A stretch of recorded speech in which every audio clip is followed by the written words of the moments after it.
Hello, everybody, and welcome back once again to another edition of the Happy Camper Radio Show, the only place to be when you're ready to talk camping. Camping is what we're about. Camping is all we talk about. It's episode 196 and part 2 of the Appalachian Trail Countdown Weekend 2019. And Daniel was here with us. We had a wonderful time up there, didn't we, Daniel? Oh, yeah. Okay, yeah. And we're going to have a great time again today because on today's show, we're going to be talking with Ron, better known as Graybeard on the trail, and he is with the Appalachian Long Distance Hikers Association. He has a lot of great information for us. We want you to stick around because you're going to enjoy it, especially if you want to be a long-distance hiker someday. It's all part of Happy Camper Radio, and it's coming your way right now. Happy Camper Radio. Happy Camper Radio. And, of course, the Happy Camper Radio Show can be heard all around the world by great listeners just like yourself. You can find us in the iTunes Store, Podbean, Myro Guide, Stitcher, the BlackBerry Podcast Directory, iHeartRadio, Google Play Music, and now on Spotify. Tell all your friends to tune in to Happy Camper Radio today. You can get in touch with us here at the Happy Camper Radio Show by calling 404-537-2267. That's 404-537-CAMP. Like us on Facebook, follow us on Twitter at Camp Talker, add us to circles on Google+, and subscribe to our YouTube channel. And Daniel, we're going to be doing some videos here real soon. Woohoo. Yeah, and I'll tell you what, we've got some awesome video equipment, don't we? Top of the line. Oh, yeah. I'll tell you what, I can't wait to break it out and do some real fancy stuff. And as I'm getting close to retirement, we were talking about that here just before we clicked the microphone button on. Mm-hmm. It's only going to be maybe 3 or 4 months away for me.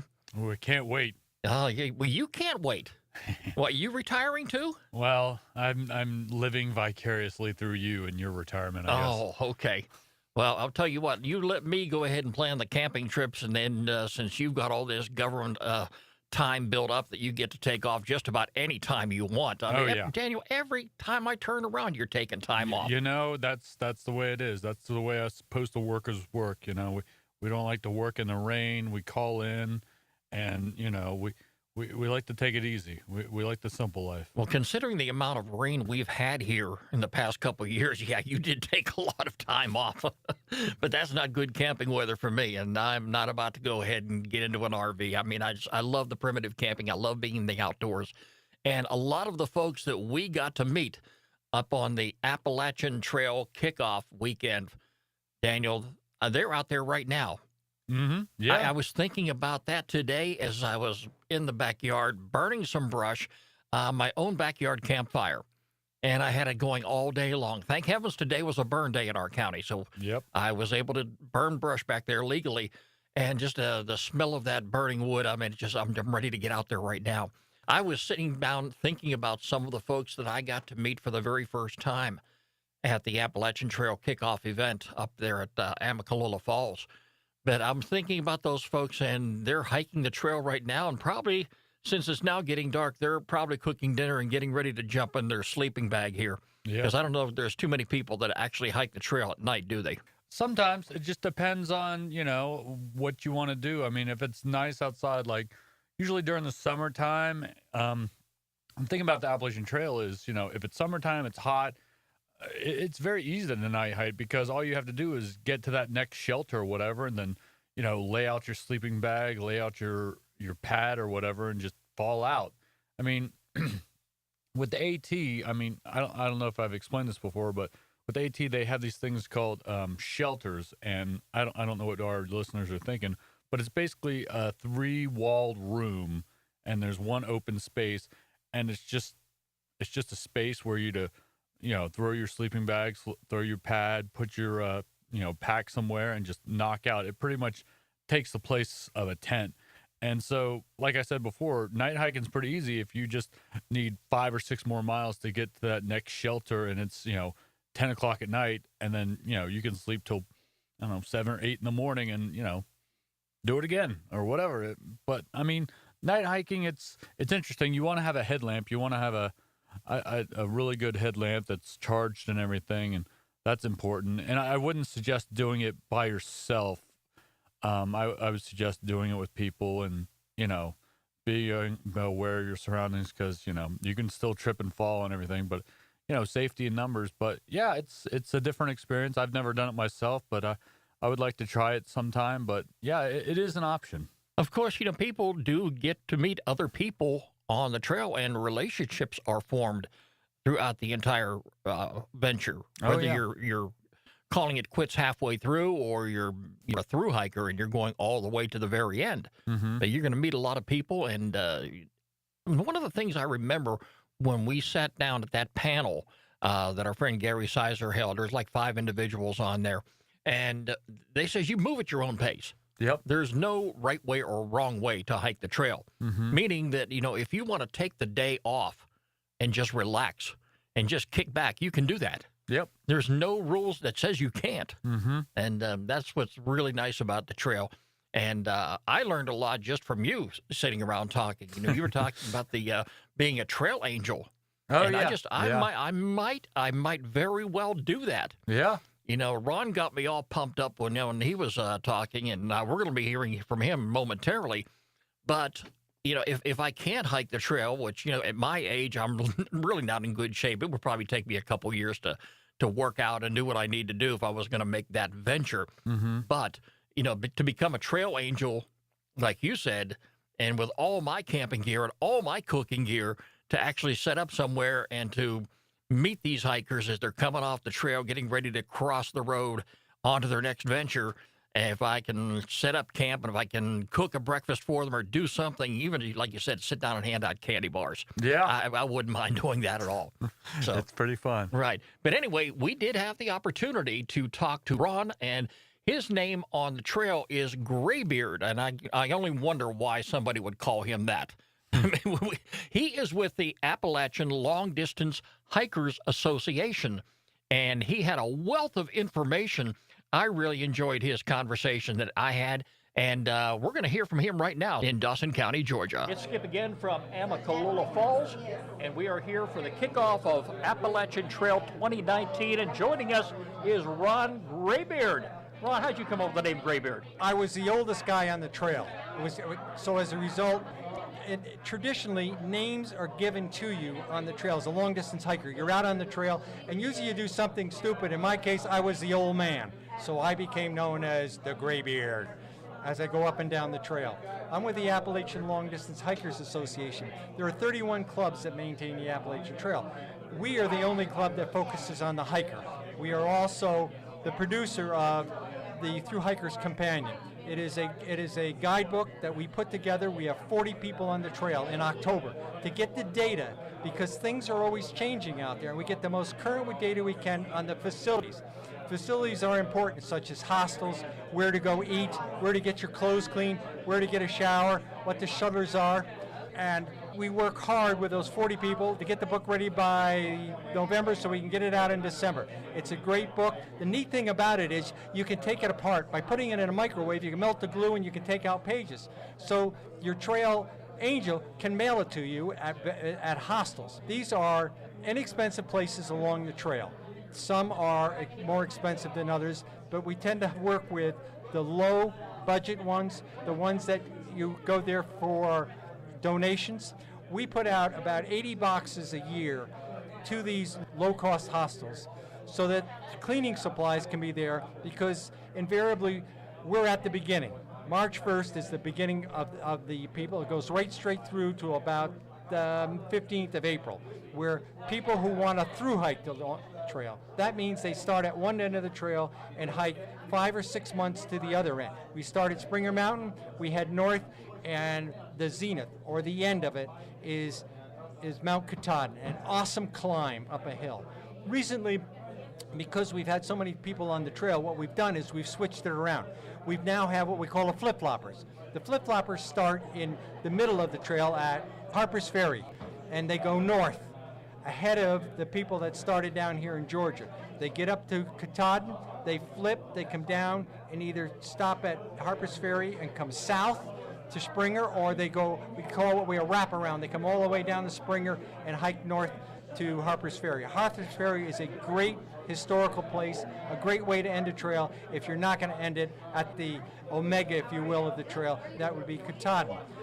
The Appalachian Long Distance Hikers Association, in addition to producing the companion, in addition to working on the hostels, also do work trips. There are two different kinds of work trips that we work with. One is the trail, that treadway. After your nasty storms, when you have nasty storms, well, we have to go out on a trail, cut trees, clear it. We're kind of great in the east. We don't have to worry about forest fires like they have to do out west. But we get some torrential rains that wipe it out. Poor Vermont. In Vermont, the trail got wiped out several years ago, and they're still trying to put it together. Bridges and everything wiped out. In addition to that, a little known area is the boundaries of the Appalachian Trail. We are a strip that's 2,192 miles long. And along that strip that goes, that's a green corridor. We have boundaries on each side. One of the problems we're having is people like to build houses on it. They like to build deer stands. They like to ride their motorcycles on it. So it's one of the fun things to do is a map and a compass and take a degree rating, and you go up along the trail painting the blazes yellow. And it's kind of fun because you're going cross country as opposed to off the trail. The Appalachian Trail is blazed. It's got about over 10,000 blazes of white blazes on the trees. It has like over 300 shelters, if you will, along the trail. Shelter's a three-sided wood figure that's in the trail, and it generally has a wood floor that people can hike in. For instance, last year was the rainiest year ever. Hikers had a real problem on the trail. This year we're hoping that it's better. Generally speaking, people start now. It takes 5 to 6 months to hike it. They hike about anywhere from 10 miles a day up to 40 miles a day, 30 miles. It depends upon where you are. In the south, you start off slow with 10 miles and you slowly build up as you go north. The White Mountains basically are the hardest because there's so many. You go down 4,000 feet, go up 4,000 feet, go down 4,000 feet, come up 4,000 feet, and it takes your toll on your knees. And then you get into Maine, and Maine is just as hard. It's just as hard until you get to what we call the 100-mile wilderness. And years ago, it used to be literally a wilderness. You got 100 miles where there is nothing between you and a road. Now, because of the logging roads, they've opened up, so there's a couple of places that you can get access to along that. And then you finally get to the end, Baxter. Baxter's really a private state park. And in it, it's managed basically for wildlife and keeping it wild. So as a result, we've had to limit the numbers there climbing it. But the climb up to Katahdin is a rock climb, hand over hand. It takes you about a round trip, 6 to 7 hours just to do that. But it is the zenith. It is the end. One of the most interesting things is at the end of a hike like that, hikers, after they're yelling and screaming that they finally made it, they go through a sort of depression after hiking the trail because it's an accomplishment. You've been with your buddies. Life on the trail is simple. The only thing you have to do is walk, arrive at your campsite, set up camp. You set up camp and you kind of relax that day. Next morning you get up, you pack your gear, always in the same place, because otherwise you lose things like spoons, you lose your headlight, and when you're out on the trail without a spoon and there's nothing around, you got a problem. Generally speaking, about every 4 or 5 days you reach a town. And in that town, the neat thing to do is what we call near zeros. You camp 5 to 8 miles outside of town. The next morning you get up and you get into town as early as you can, because that's your town day. And the most important things you want to do is you want to get a shower. You want to wash your stinky clothes. And you want to eat. And then you want to get to a hostel. And you want to wash your clothes, and like I said, take your shower. And then you go into town again and you eat again. And then you get food, and then you eat again. And then you repackage all your food because of the trash. And then you eat again. Then the next morning you get up and you get a big breakfast. And on that big breakfast, after you leave it, you leave town because you don't want to stay too long in town. You lose focus. To do the 5 or 6 months, you need luck, number one. Number two, you need to have heart. Number three is you got to really have a purpose and a reason. Hiking the Appalachian Trail is in a lot of people's minds. It was the original through hike of all the trails in the country. There are 11 national scenic trails. The Appalachian Trail was number one along with the Pacific Coast Trail. But hiking the trail, you become part of the trail family. So what we do in ALDHA, in October, we have a gathering. We are either in Pennsylvania, Shippensburg, we were there last year. This year, we're going to go further north. We're going to go to Massachusetts. We're going to be at the base of Mount Greylock at Veterans Day. It is colorful. It is beautiful. At the gathering Friday night, we call up all the hikers that have completed the Appalachian Trail that year. and we give them I Hike the ALDHA patch. We give them a 2,000 miler award, and 400 people welcome them to the family of the Appalachian Trail. In addition to that, those of us that have hiked the trail in the last, we do the roll call. We start in 2000, and this year it'll be 1918, and we roll back in time so that we go back to the oldest person. It's usually about the mid-1970s. In addition to that, we do the call out for people who have hiked the Pacific Crest Trail and the Continental Divide, because those three make up the Triple Crown, the creme de la creme of the hikers, long-distance hiking community. Then for 2 days, you can sit back, relax in a chair, because we have 2 days of workshops. Our hikers have hiked over 250 trails around the world in the United States. And so what we have is workshops on them. We tend to focus depending upon the area we're at. Next year, we're going to go all the way down into Virginia, down to Abington. And we're going to be down there next year. In addition to that, what we do is we have a get-together. That's where people get together who have hiked the trail. We also do what we call rucks, Northern Ruck and Southern Ruck, where basically in January we bring in people who want to hike the trail. In addition to that, we do educational outreach. We do Leave No Trace. We do the 10 essentials that all hikers must carry. In addition to that, we try to focus on staying found. We have what we call a PSAR program. We lost one person on the Appalachian Trail in Maine. She lived 28 days out in the woods. She died in her sleeping bag in a tent. Since then, what we've decided to do is to have a search and rescue that is secondary in nature. Everybody else quits, and there's still room out there. We go out and think about the long-distance hiker, and we try to find the long-distance hiker. That's our mission. Wow, you have been at this for a long time. Yes, I have. I joined all the way back in probably 2000, and so I have been around because it's a family. It's a family you get to know. And the thing is, what you want to do is you want to give back to the trail, because it's part of the trail community. What we really need to do is get more people involved in the trail, to give back, to come around, to bring in the younger generation, because we're getting a graying, if you will, on the trail maintenance. We're getting a graying, if you will, of those of us that have been around a long while. And what we're trying to convince people is, when you hike the trail, the reception that the next person gets, the next generation gets, is dependent upon what happened before. So it's all about giving back to the trail and helping other hikers enjoy what you have had and what your memories keep. I'll say this, if the people who hike the trail are as nice as the folks that I have met here today for the very first time, I will want to hike the trail. It is wonderful. These folks that I had an opportunity to meet today right here at our podcast table, some of the greatest people that I've ever met on the planet. We'd like to have you hike the trail, and ALDHA would be more than willing to help you be a success. And it may happen very soon, because I retire this year. So I'll have the time set aside to do that. I might even be able to take a microphone or this little pocket recorder with me, because I know you've got to pack light. We've had Green Giant, and I know he's working over right across from where you are, and that's how we met Gary. Gary would call the show while he was out on the trail. When he got a cell phone signal, it was, I'm Green Giant, here's where I'm at, here's what I've seen so far on the trail, we'll talk to you soon, and maybe about a week or two later we'll hear from him again. And that's what we've been inviting a lot of these first-time hikers who are going to be hiking the AT to come in here and do. Give us a call here at Happy Camper Radio, leave us a voicemail message, tell us who you are, where you're from, and we'll have you on the show. But it's great to have you here, and it was an education today. This was a real experience. You have really passed a lot of information on. Is there a website or a place where hikers can go right now at home, some of our listeners, to look at a lot of the information that you shared with us today? ALDHA.org.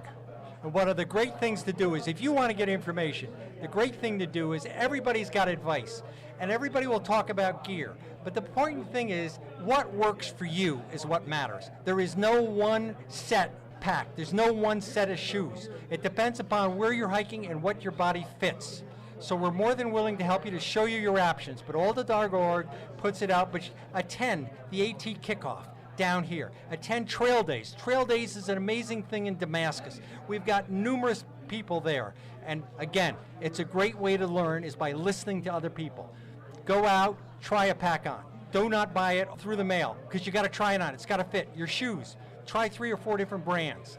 You've got to go out and experience for yourself, because like I said, nothing fits everybody, and you can find it. There's so much stuff out there, it's incredible. Way you start out is day hiking. You just day hike, and you start getting your getting your legs. You continue that, and you put on a pack, a light pack, just to keep it going and get yourself in shape. And then after a while, you go out on an overnight. For instance, Potomac Appalachian Trail Club, we've got a great backpacking course. Take a look at the backpacking courses and go to them and take the information and filter it. What works for you? We're here for you. We're willing to help. Listen, I thank you so very much for being here on the program today.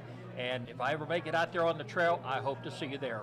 I hope to see you. Thanks a lot, Thanks and so good much. luck. Can I call you by your trail name? Graybeard. Graybeard. Okay. Thank you so much for being here. Daniel.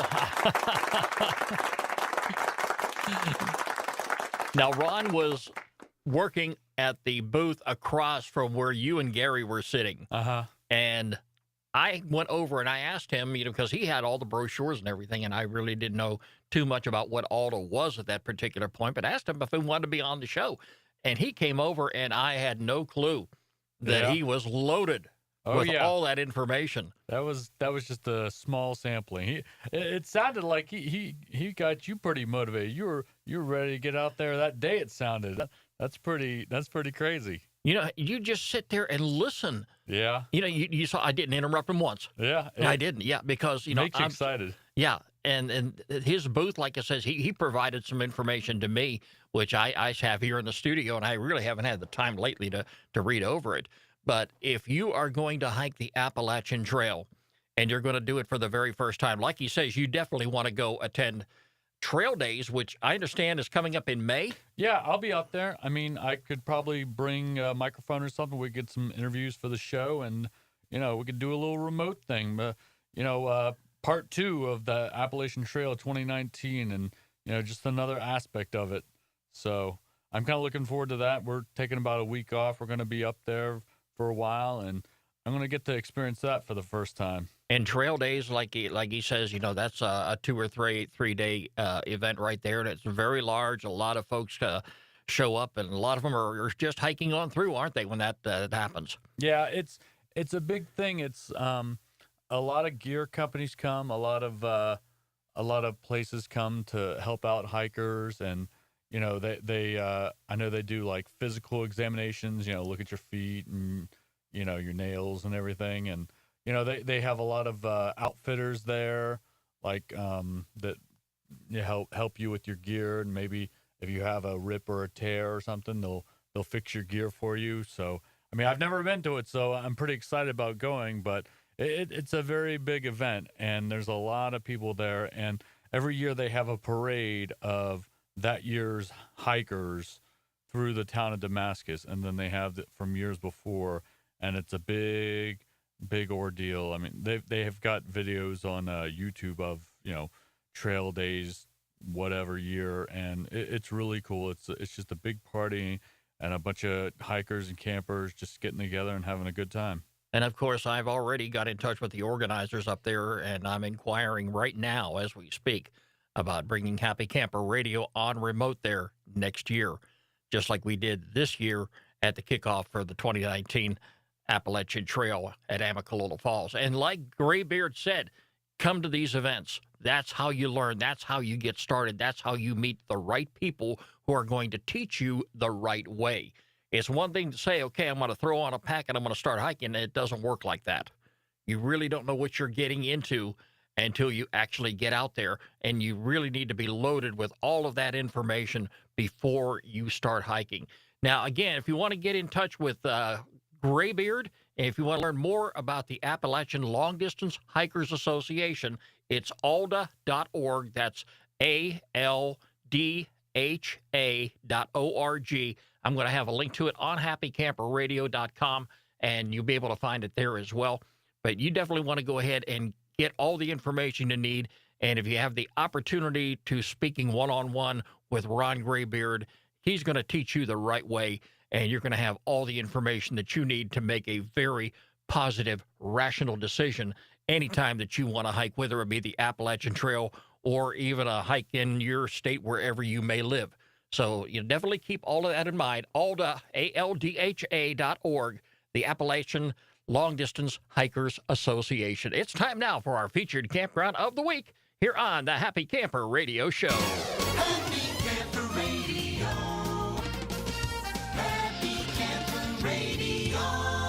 And Daniel, I decided since we're local, let's consider maybe a campground here in Georgia as our featured campground of the week. And this week, I want to go to Petersburg, which is part of J. Strom Thurmond Lake. Have you ever been there before?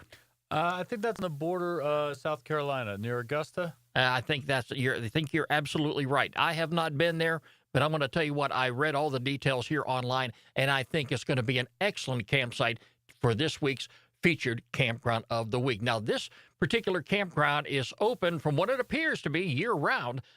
They've got some peak seasons, some non-peak seasons. The Petersburg campground is located on J. Strom Thurmond Lake, just 4 miles from the Thurmond Dam and Visitor Center and 25 miles from Augusta, Georgia. And if you're a golfer and you like golfing, a lot of people head down to Augusta. So, you know, if you're not going to stay at one of those fancy 5-star hotels down there, you may want to consider Petersburg Campground. The 70,000-acre lake and its 1,000-plus miles of shoreline provide excellent boating, water skiing, swimming, fishing, hiking, and picnicking. There's a lot of information available right here online, like we say, and you can look at all the information there. And there's plenty of amenities and activities available at this particular campsite.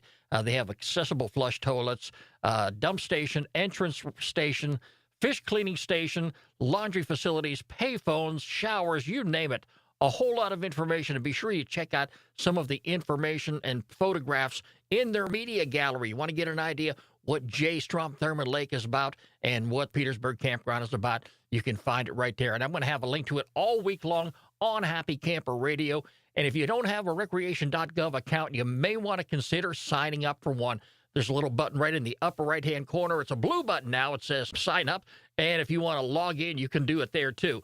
But get yourself a recreation.gov account, especially if you're going to be using a lot of these campgrounds for when you and the family go camping, wherever that may be. It really makes your reservation process go so much smoother anytime you have a recreation.gov account. But anyway, if you happen to be passing through Georgia, if you happen to be in the Augusta area and you've got your camping gear with you, go online and make yourself a reservation. It's the Petersburg Campground, part of J. Strom Thurmond Lake. It is our featured campground of the week here on the Happy Camper Radio Show. Skip Huber. Yeah. HappyCamperRadio.com. And of course, if you have a campground you would like for us to feature on the program, get in touch with me, Skip, S-K-I-P, at HappyCamperRadio.com, and be sure to include a link to the campground website. Well, Daniel, that's about going to wrap up this edition of the Happy Camper Radio Show. And as always, it's a pleasure having you in the studio. Yes, sir. Love it. Yeah, and you look like you're really dressed to go to work now. I'm You in my look like PJs. you're ready to go home and work sawing logs. Exactly. I was burning a lot of them today, but you're a snorer. You stay on over there. There you go. Remember, friends, every pet deserves a loving home. I want you to do exactly like I did. Visit your local shelter and adopt a pet today. You can find us online 24 hours a day, 7 days a week at www.happycamperradio.com. Like us on Facebook, follow us on Twitter at Camp Talker, add us to Circles on Google+, and subscribe to our YouTube channel. The Happy Camper Radio Show is a presentation of Skip Huber Productions. I'm Skip. I am a happy camper. Daniel's a happy camper. Woo. And we're going to do our best to make a happy camper out of you. Talk to you again real soon. Bye-bye, everybody. Happy